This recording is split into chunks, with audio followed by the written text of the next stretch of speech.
మొదటి టాపిక్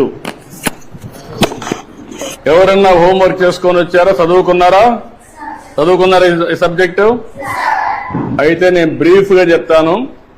చెప్పిన తర్వాత మీరు ఏదైనా అడిగితే సమాధానం కూడా చెప్పాలి. చెప్తారు కదా?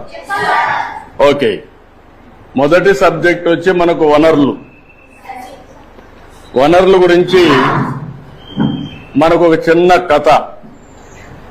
మోనా రాజు తమ ఇంటిని శుభ్రపరుస్తూ వాళ్ళ తల్లితో గడుపుతా ఉంటారు. అప్పుడు ఈ బట్టలు, పాత్రలు, ఆహార ధాన్యాలు, దువ్వెనలు, తేనె సీసా, పుస్తకాలు చూడండి. వీటిలో ప్రతి ఒక్క దానికి ఉపయోగం ఉంటుంది అనింది. ఎవరు? మోనా చెప్పింది. అందుకే అవి ముఖ్యమైనవి.